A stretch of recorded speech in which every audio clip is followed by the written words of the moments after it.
स्वागत है आपका यस न्यूज़ कर्नाटका एक्सप्रेस में। मैं आपके साथ शकील अहमद। तो आइए दोस्तों, आज हम बीजापुर शहर में एक ऐसे हस्ती जिनका नाम है हकीम दावल साहब, उनसे एक ख़ास मुलाकात करते हैं और इस कोरोना महामारी के बारे में और ज़्यादा से ज़्यादा जानते हैं। इस दिन ब दिन जो कोरोना महामारी बढ़ रही है, इसी के चलते घरेलू उपाय कर किस तरह से आप बचें और अपने जहन में से कोरोना का डर किस तरह से ख़त्म करें, इसके रिलेटिव हमारे हकीम साहब से जानते हैं। तो आइए दोस्तों, हमारे हकीम साहब से इसके बारे में जानते हैं।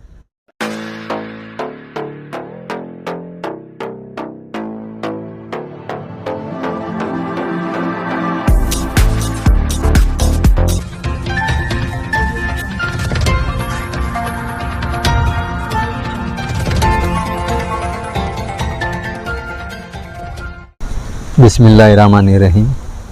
अस्सलाम वालेकुम।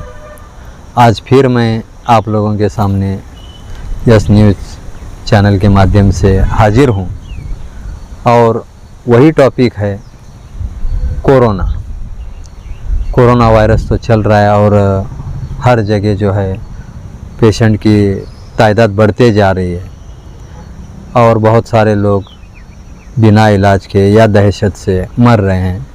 तो इसी माध्यम से मैं आज दो बातें बताने को हाजिर हूँ। एक तो बात है कि इसका इतना जो बढ़ रही है लॉकडाउन के बावजूद भी ये क्यों बढ़ रही है और इसका इलाज है या नहीं है। ये दो बातें अहम मैं समझा जानकारी देना लोगों के सामने इसलिए हाजिर हूँ।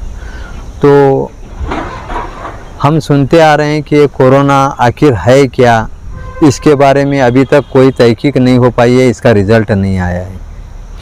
लेकिन दहशत का माहौल पूरा फैल गया है। जो भी बीमारी चल रही है वो कोरोना है। कोरोना में अगर वक्त पर इलाज नहीं हुआ तो आदमी मर जाता है। तो इसके लिए जो है सबसे बड़ी बात यही है कि डर का माहौल है हर जगह। तो डरने की वजह से ज़्यादा मौतें होती हैं, ये मैंने पिछले न्यूज़ के माध्यम से बताया हूँ। आज फिर बताता हूँ कि डरने से मौत कैसे होती है।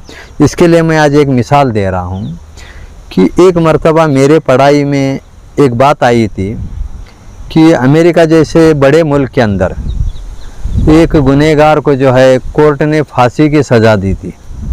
जब उसे फांसी की सज़ा दी थी तो उस पर रिसर्च करने के लिए मेडिकल साइंस वालों ने परमिशन लिया कोर्ट से कि ये जो आरोपी है, कैदी है, ये तो मरना है उस वक्त पे, लेकिन हम इस पर रिसर्च करना चाहते हैं। रिसर्च के बलबूते पर जो है उनको हम मारेंगे और रिसर्च करना है हमें।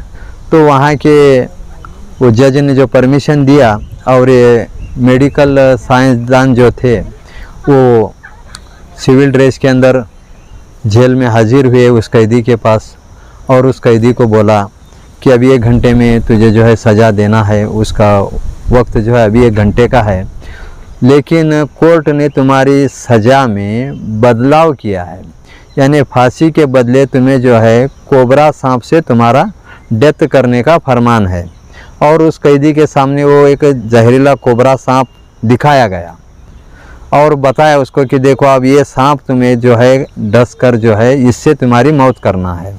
और ऐसा बोलकर उस सांप को जो है वो टोकरी में ढक कर रख दिए और उस कैदी के आँख पर पट्टी बांधा, दोनों हाथ बांधे, यानी जो उनकी प्रोसेस करना था जेल में कैदी के साथ जो करते हैं मौत से पहले, वो सब प्रोसेस करने के बाद 2 सेफ्टी पिन उस कैदी को आँख बांधे हुए हैं, हाथ बांधे हुए हैं और हाथ पर जो है इस जगह पर 2 सेफ्टी पिन उसको चुभाया। उसके जहन में था मरने वाले के कि मेरी मौत तो सांप के काटने से होने वाली है। जैसे उसको पिन चुभाया गया, उसने जहन में उसके बैठ गया कि मुझे अब सांप ने डस लिया है। जैसे ही ये शॉक हो गया, उसको सांप ने अभी काटा, वैसे ही उसके मुंह से जो है जहरीला वो बुरुग आकर वो जो आरोपी था या कैदी था वो उसका डेथ हो गई। और उसका जब पोस्टमार्टम किया गया तो उस पोस्टमार्टम में निकला कि उसने जो सांप को देखा था उस सांप का जहर उसके बॉडी में निकला। और यही बात को दुनिया के सामने लाने के लिए ये साइंसदानों ने वो रिसर्च किया था। तो उन्होंने ये उसका स्टेटमेंट दिया उस वक्त में कि इंसान जो सोचता है तो वो सोचने के मुताबिक उसके बॉडी के अंदर जो हार्मोन्स होते हैं वो हार्मोन्स उसके सोच के मुताबिक वो चीज़ को क्रिएट करते हैं, यानी प्रोडक्शन करते हैं। तो ये भी आज हम जो माहौल में देख रहे हैं, डरने से मौतें हैं। इसके ये समझाने के लिए मैंने मिसाल दिया है कि जब डरता है इंसान कि जो मुझे आज बुखार भी आया है तो मुझे वो कोरोना हुआ है, वो कोरोना का बुखार है और वो मुमकिन नहीं अब इसमें से बचना। तो ऐसा जब वो निगेटिव ही उसका सोच बन जाती है तो फिर उसकी बॉडी के जो हार्मोन्स हैं वो निगेटिव एनर्जी क्रिएट करते हैं और उसका बचना जो है दुश्वार हो जाता है और उसकी मौत हो जाती है।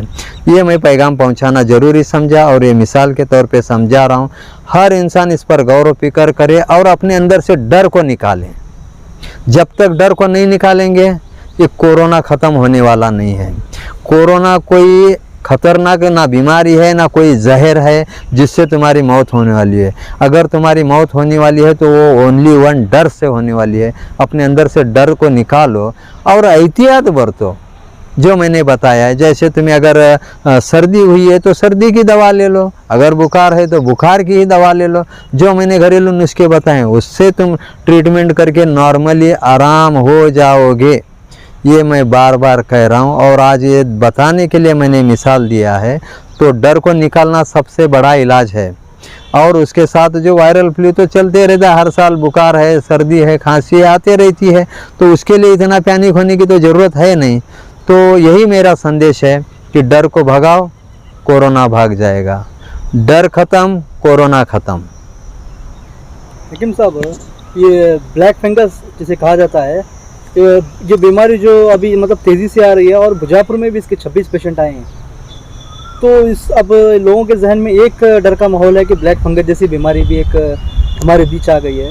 तो इसके बारे में आप ज़रा लोगों से किस तरह रहें बताइए। हाँ, देखिए, ब्लैक फंगस की शनाख्त भी बताई है कि हमारे आँख की जो दीदे होते हैं वो लाल होना और हमारे स्किन पर लाल या काले दाग आना या लाल लाल चट्टे होना। तो पिछली दफ़ा भी आपने ये सवाल किया था और हमने बताया था कि ये स्किन डिसीज में आता है या फिर स्किन एलर्जी में आता है। इसके लिए भी इसको कोरोना से जोड़ना मैं समझता हूँ उचित नहीं है।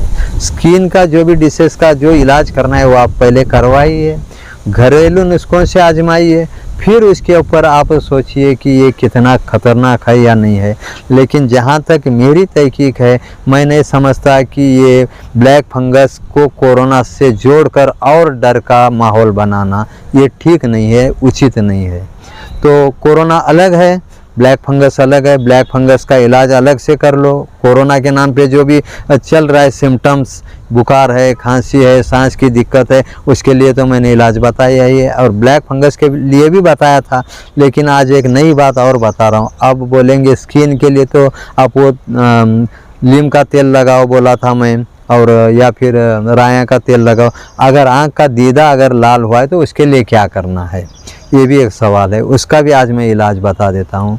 हर घर में मामूली चीज़ बताता हूँ। हर मेडिकल में मिलता है रोज़ वाटर, जिसको हम गुलाब जल भी कहते हैं।